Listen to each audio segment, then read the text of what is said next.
Então, vamos continuar a leitura do romance Senhora, né? Mas antes vamos nos situar. O romance Senhora foi escrito por José de Alencar. E agora nós estamos vendo alguns fatos biográficos da vida de José de Alencar antes de começar a leitura do romance propriamente dito. Então vemos que em 1849 volta a São Paulo, onde cursa o 4º ano da Faculdade de Direito, formando-se no ano seguinte. Inicia sua colaboração no jornal Correios Mercantil, que vai além até o ano seguinte. Passa a colaborar como folhetinista do Diário do Rio de Janeiro, sob o pseudônimo de I.G. Faz a crítica do poema A Confederação dos Tamoios, de Gonçalves de Magalhães. Essa crítica faz nascer entre Alencar e os amigos do poeta uma acirrada polêmica de que participou o próprio Dom Pedro II. Nesse mesmo ano, começa a publicar em folhetim seu primeiro romance, 5 Minutos. Publica o romance Guarani anteriormente em folhetim. Seu primeiro grande sucesso literário inicia a intensa produção teatral. Torna-se chefe da Secretaria do Ministério da Justiça. Mais tarde, passa a ser consultor desse ministério. Morre seu pai, o senador José Martiniano de Alencar. Viaja ao Ceará em propaganda de sua candidatura a deputado. Elege-se deputado pelo Partido Conservador. Casa-se com Ana Cochane, que pertencia à família do almirante inglês Cochane, um dos participantes das lutas da independência. Inicia a publicação das cartas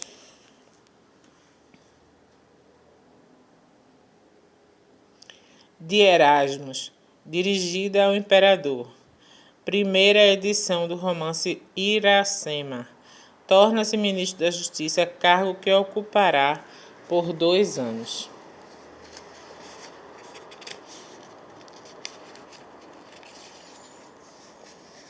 Além de escritor, foi um homem político, né? Em 1869, candidata-se ao Senado, contrariando Dom Pedro II. Em 1870, volta à Câmara dos Deputados em oposição ao imperador, que o exclui da lista para a recomposição do Senado. Em 1875, publica a primeira edição do romance Senhora.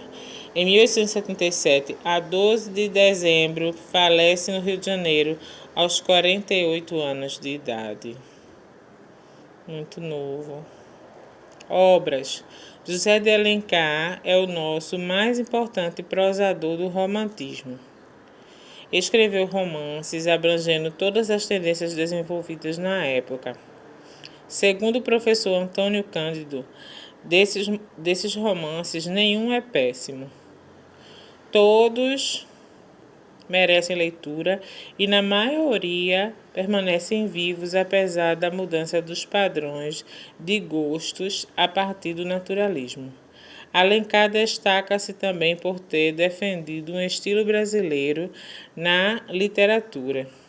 Criticava os puristas, defensores de uma língua nacional muito vinculada a Portugal. É nessa submissão que eu não tolero. Admiremos Portugal nas tradições grandiosas do seu passado, nos esforços generosos do seu renascimento.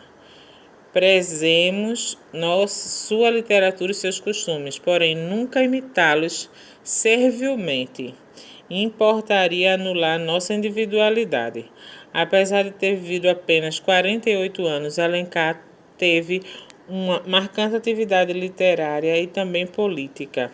Foi teatrólogo e crítico, polemista e discutiu várias vezes pelos jornais com intelectuais da época, como Gonçalves de Magalhães e Joaquim Nabuco.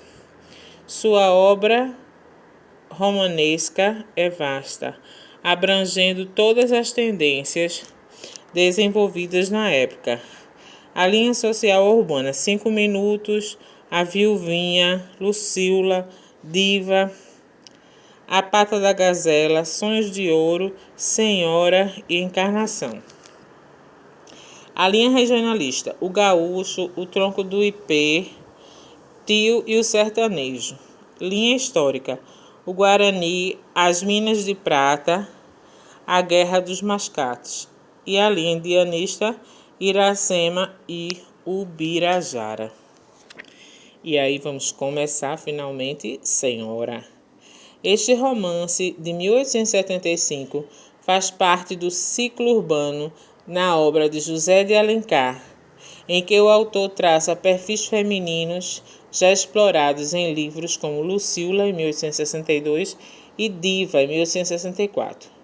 O tema básico do livro é o casamento por interesse e a discutível moral burguesa, que o apoia e incentiva. Moralista, Alencar aposta no casamento por amor e investe contra a futilidade social da época que mercantiliza as relações e banaliza os sentimentos.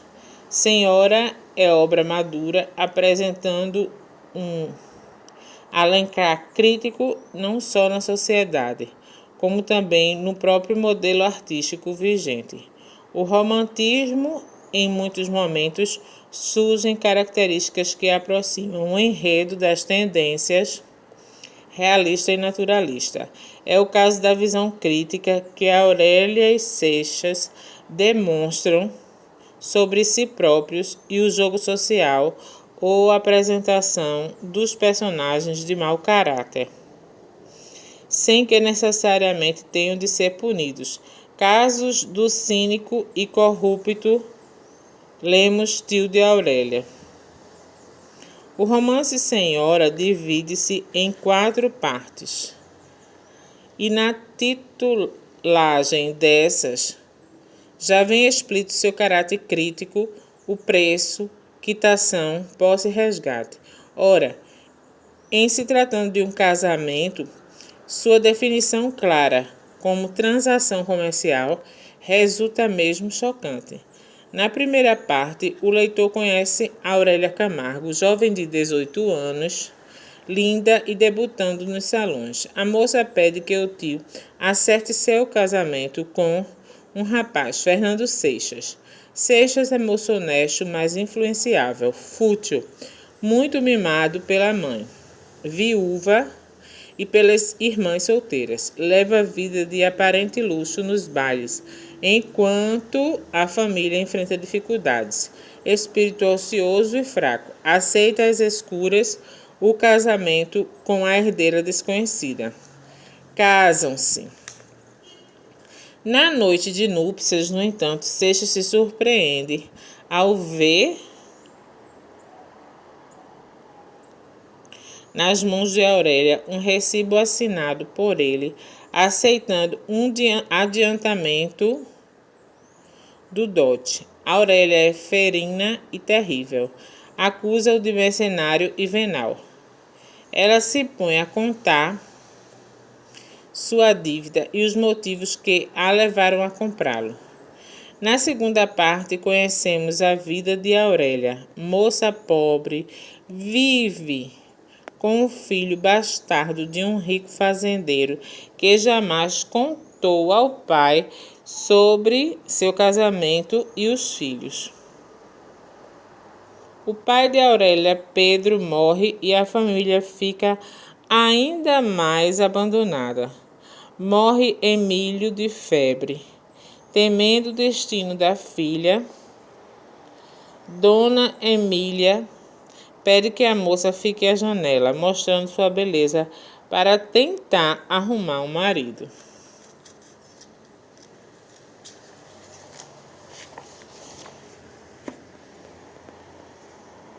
Aurélia sofre muitas humilhações por parte de sedutores que só querem uma aventura barata.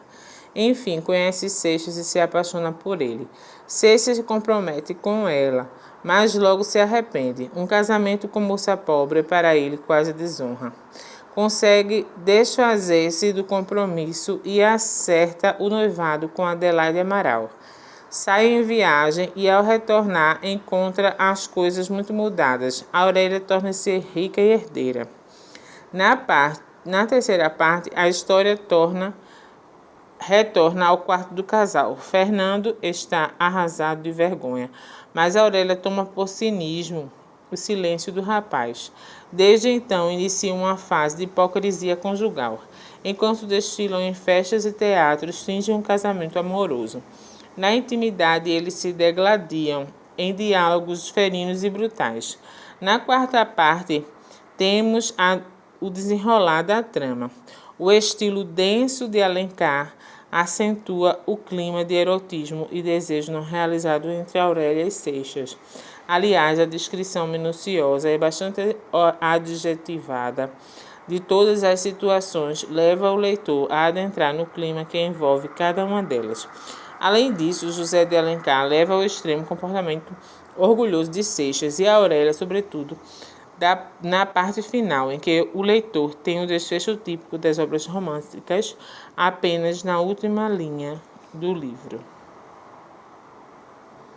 Um mapa, acredito, de onde ocorreu a praia de Copacabana, Botafogo, Laranjeiras, Tereza, Centro, Baía de Guanabara e a Lagoa de Rodrigo Freitas.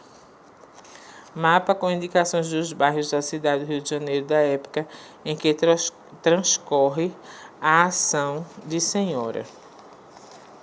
Aí vem aqui outro mapa, mostra a Baía de Guanabara, Ilha das Cobras, Igreja de São Bento, o Cais Paroux, a Santa Casa de Misericórdia, a Sé Velha, o Largo do Paço, a Igreja Nossa Senhora da Candelária, a Igreja do Bom Jesus, Lago de São Francisco, Lago do Carioca, Chafariz do Carioca, Passeio Público e Arqueduto da Carioca.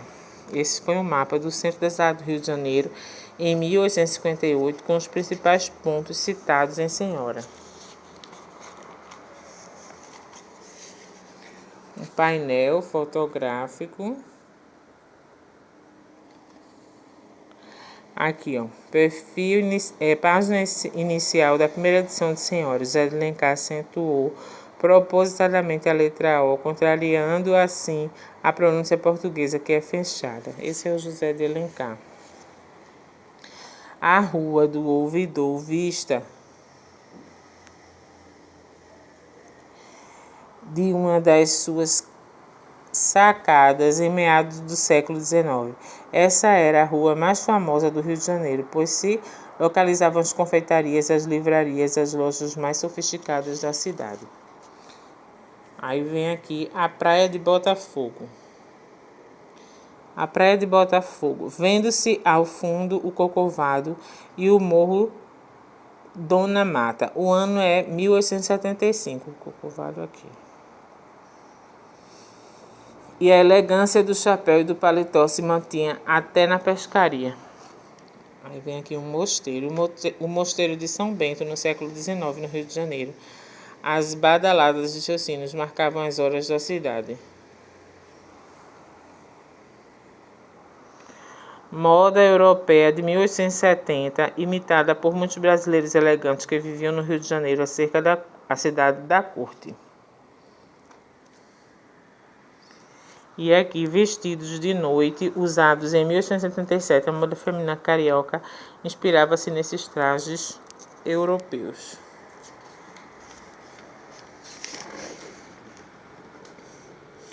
Mulheres no Jardim.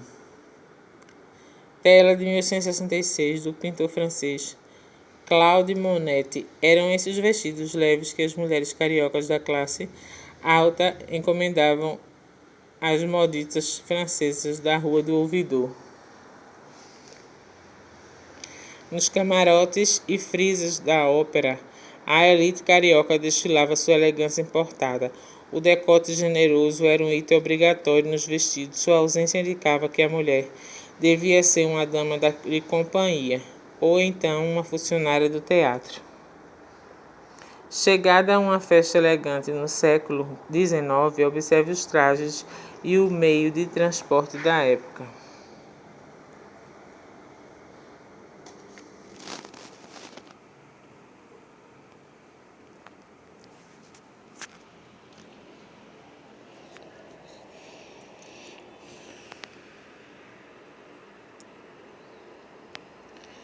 Johann Strauss, 1825 a 1899, famoso compositor austríaco, autor de valsas que empolgavam o mundo todo. Nos bailes do Rio de Janeiro, no século XIX, havia grande entusiasmo pela valsa, que era considerada uma dança sensual. Há nessa dança impetuosa alguma coisa que lembre os mistérios consagrados a Vênus pela Grécia pagã. Exemplo do requinte da classe alta carioca era um estojo feminino de maquiagem. O homem elegante do século XIX não dispensava o estojo pessoal, a pequena bacia de barbear e a toalha de mão. E aqui, por último, um vendedor ambulante nas ruas do Rio de Janeiro em 1865.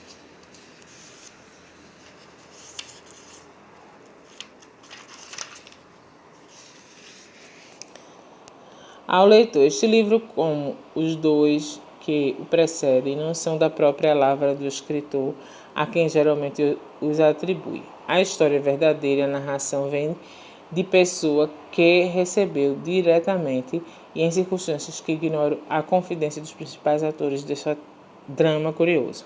O suposto autor não passa rigorosamente do editor. Isso é certo que, tomando a si o encargo de corrigir a forma e dar-lhe um lavor literário, de algum modo apropria-se não a obra, mas o livro. Em todo caso, encontra-se muitas vezes nestas páginas, exuberância de linguagem e afoitezas de imaginação a que já não se lança apenas sóbria e refletida do escritor. Sem ilustrações e sem entusiasmos, tive a atenção de apagar alguns desses quadros mais práticos, ou pelo menos sobre as tintas vivas e cintilantes, mas devia eu sacrificar a alguns cabelos grisalhos esses caprichos artísticos de estilo, que talvez sejam para mim os finos cultores da estética, o mais delicado matiz do livro, e será unicamente fantasiada de colorista, de adorno de forma, o relevo daquelas cenas, ou antes de tudo, serve de contraste ao fino quilate de um caráter. Há efetivamente um heroísmo de verdade na altivez, esta mulher que resiste a todas as seduções dos impulsos da própria paixão, como ao arrebatamento dos sentidos. José de Alencar. Aí vem agora, propriamente dita, a primeira parte, não é, do romance Senhora. Há anos raiou no céu fluminense uma nova estrela. Desde o começo de sua ascensão, ninguém lhe disputou o cetro. Foi proclamada a rainha dos salões.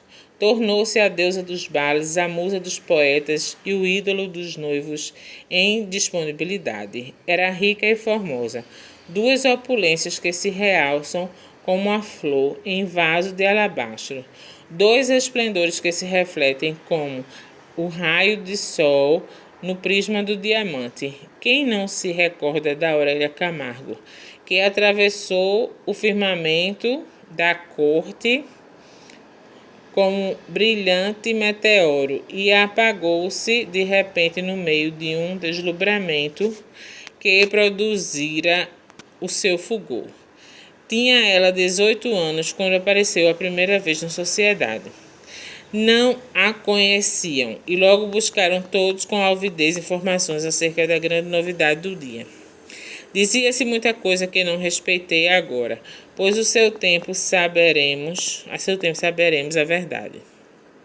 Sem os comentos malévolos de que usam vesti-las os noveleiros, Aurélia era órfã, tinha em uma companhia uma velha parenta viúva, Dona Fermina Mascarenhas, que sempre a acompanhava na sociedade.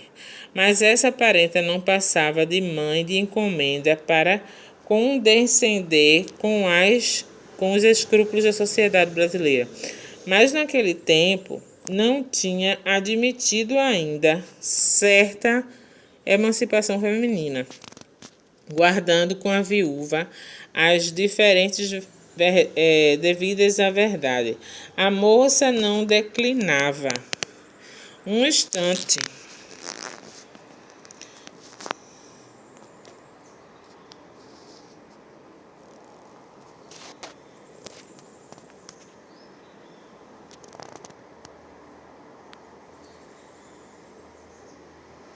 A convicção geral era que o futuro da moça dependia exclusivamente de suas inclinações ou seu capricho, e por isso todas as adorações se iam prostrar aos próprios pés do ídolo.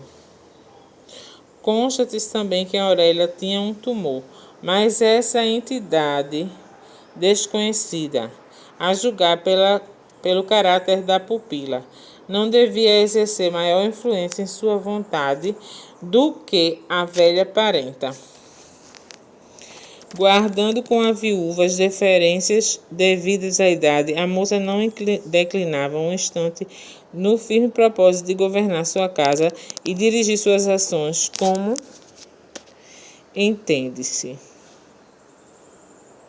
Mas essa parenta não passava de mãe de encomenda para condescender com os escrúpulos da sociedade brasileira, que também, naquele tempo, não tinha admitido ainda certa emancipação feminina. Então, Alencar chama sua postagem de Aurélia.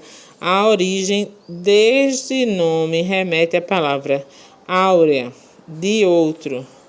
Fica a sugestão de riqueza ou fortuna. Trata-se de uma rica herdeira, inconcebível para a sociedade da época aceitá-la morando sozinha.